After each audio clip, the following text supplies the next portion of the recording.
You heard what Michael McKee just said. This consumer confidence report today shows that people expect an increase in jobs and wages over the next 6 months. Do you? Well, first of all, let me say that it's always a pleasure to listen to Michael McKee. He just gives it straight.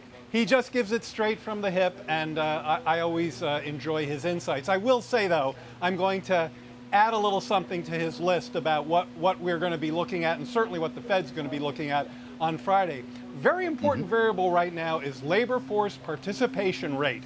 Obviously, top line job gains, the unemployment rate, those are huge for us. I mean, Joe Biden is all about jobs, all about opportunity for the middle class, and this historically strong labor market has been a tremendous tailwind for people dealing with high prices. So obviously, those top line numbers are important. But I think both we and the Fed want to see labor supply realign with labor demand, not just by bringing down the demand part, but by bringing up the supply part.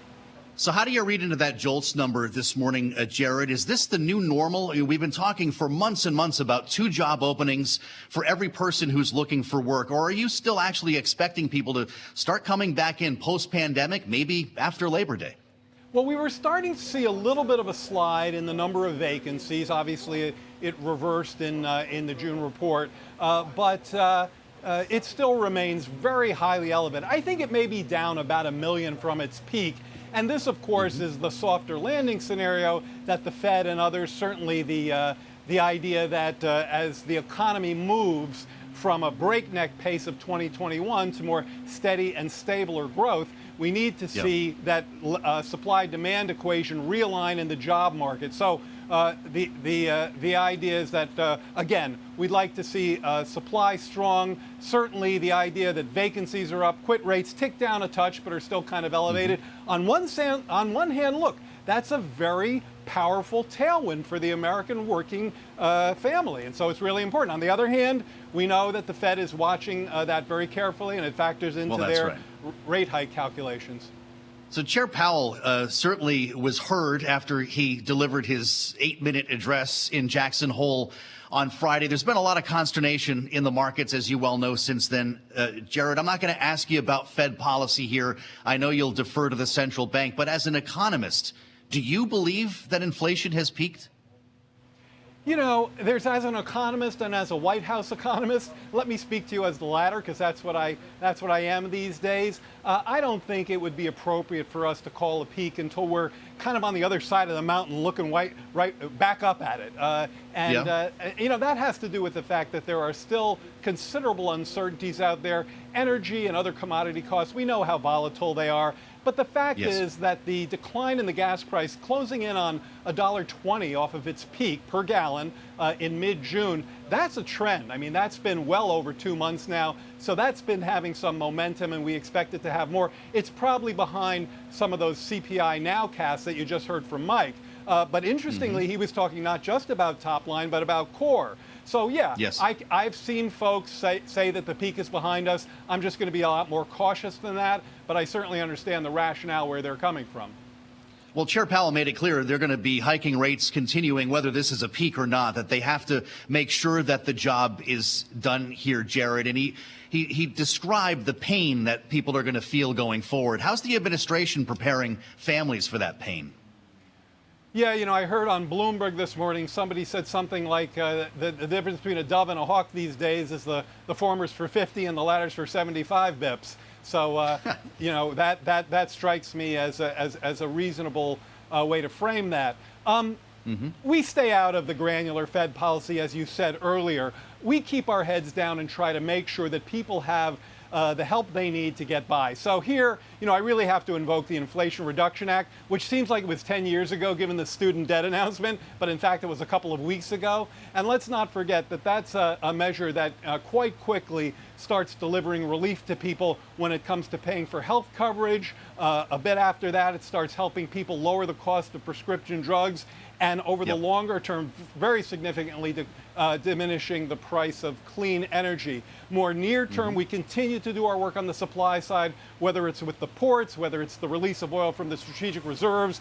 We're just going to keep our heads down and do everything we can to help working families deal with this what are still, what the president calls unacceptably high levels of inflation, while we have one of the strongest labor markets at their back. Well, you add the student loan forgiveness plan, and that's a whole other argument, as you're well aware, including even Larry Summers has suggested that it will add to inflation. I think his line was that it raises demand and increases tuition. Both of those are inflationary. Is he wrong? Yeah, I mean, it's one thing for me to take the other side of that, but if you read I thought a very carefully done note by Goldman Sachs, I think J.P. Morgan had the same one, a number of market analysts have gone a step further, and they've asked themselves, what is the impulse, the spending impulse from debt forgiveness compared to, and this is the part that people shouldn't leave out, compared to the negative impulse from debt restart. So the payments restart. Now, let me be clear, because some people think I'm playing baseline games when they do that. We are not counting restart in our deficit calculations because it's built into the baseline. But when it comes to inflation, it makes a big difference. People who were spending zero to finance their student debt, some of them are going, a lot of them are going to start spending more than zero. Now, to be clear, they're going to be spending, they'll be paying back less than they were before because of the forgiveness. But it will be greater than zero. And if you balance those two out, I think what Goldman Sachs called it is basically a wash. And that's been our view as well. A wash on student loan debt feeding inflation. Yeah, I understand. Jared, lastly, Bloomberg is reporting that the administration is preparing to sell about $1 billion worth of weapons, missiles, radar systems to Taiwan. I mention that because we're still waiting for an announcement on China tariffs. Are you advising the president on what to do with China tariffs? Certainly the economic team is always going to play a role in that kind of international economics and those sorts of evaluations.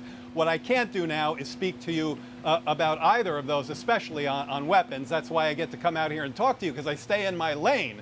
But when the president is ready, when the president's ready to talk about China tariffs, trust me, he will do so, and I will certainly compliment those statements.